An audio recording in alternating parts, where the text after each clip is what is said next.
ఒకప్పుడు నెల్లూరుని శాసించిన మేకపాటి కుటుంబం ఇప్పుడు రాజకీయాల్లో పెద్దగా కనిపించడం లేదు. వైఎస్ రాజశేఖర రెడ్డి ప్రోత్సాహంతో కాంగ్రెస్ పార్టీలో ఒక వెలుగు వెలిగింది మేకపాటి కుటుంబం. మేకపాటి రాజమోహన్ రెడ్డి ఎంపీగా, ఆయన సోదరుడు చంద్రశేఖర్ రెడ్డి ఎమ్మెల్యేగా నెల్లూరు జిల్లాలో చక్రం తిప్పారు.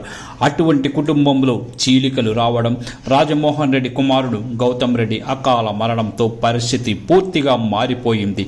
ఈ ఎన్నికల్లో పోటీ చేసిన మేకపాటి రాజమోహన్ రెడ్డి తనయుడు రాజగోపాల్ రెడ్డి, ఆయన కుమారుడు విక్రమ్ రెడ్డి ఇద్దరూ ఓడిపోయారు. అప్పటి నుంచి ఆ ఫ్యామిలీ పొలిటికల్ గా సైలెంట్ అయిపోయింది. ఇంకోవైపు నియోజకవర్గాల పునర్విభజన అంశం తెరపైకి వస్తుండడంతో ఆత్మరక్షణలో పడింది మేకపాటి కుటుంబం. దీనికి తోడు కూటమి ప్రభుత్వం ఇప్పుడు దూకుడు మీద ఉంది. అదే సమయంలో వైసీపీ క్లిష్ట పరిస్థితుల్లో కొనసాగుతోంది.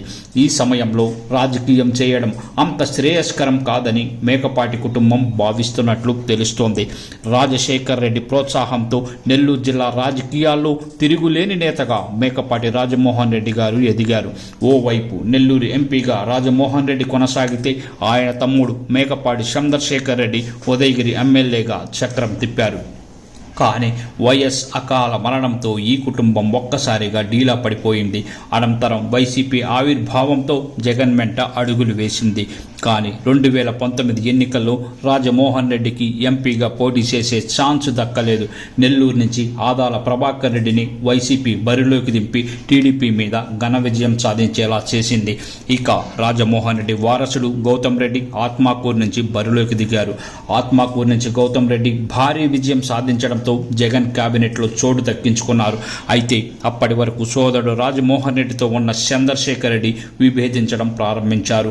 అయితే గౌతమ్ రెడ్డి అకాల మరణంతో మరో కుమారుడు విక్రమ్ రెడ్డిని ఆత్మకూరు నుంచి బరిలోకి దించారు. ఉప ఎన్నికల్లో విక్రమ్ రెడ్డి భారీ విజయం సాధించారు. అప్పటి నుంచి మేకపాటి కుటుంబంలో ఏర్పడిన చీలికలు మరింతగా ముదిరాయి. ఈ ఎన్నికలకు ముందు వైసీపీ నుంచి చంద్రశేఖర్ రెడ్డి బయటకు వెళ్లిపోవాల్సి వచ్చింది. ఎన్నికల్లో మేకపాటి రాజమోహన్ రెడ్డి తమ్ముడు రాజగోపాల్ రెడ్డి ఉదయగిరి నుంచి పోటీ చేయాల్సి వచ్చింది.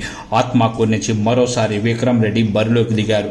తండ్రి కొడుకులు ఇద్దరు టీడీపీ కూటమి చేతిలో ఓటమి సవిచూశారు. అయితే తాజాగా నియోజకవర్గాల పునర్విభజనలో వీరికి పట్టున్న మండలాలు చేజారిపోయే అవకాశం ఉంది. ఇంకోవైపు నెల్లూరు ఎంపీగా పోటీ చేసే అవకాశం వస్తుందా రాదా అన్నది కూడా తెలియడం లేదు. ఇక టీడీపీలోకి వెళ్లిన చంద్రశేఖర్ రెడ్డి కూడా రాజకీయాల్లో ఎక్కడా కనపడడం లేదు. ఆయన రాజకీయ భవిష్యత్తు కూడా అగమ్య గోచరంగా మారింది. అందుకే ఆ కుటుంబం పొలిటికల్ డిఫెన్స్ లో పడినట్లు కనిపిస్తోంది. మరి వచ్చే ఎన్నికల నాటికి ఆ కుటుంబ అడుగులు ఎటు పడతాయో చూడాలి.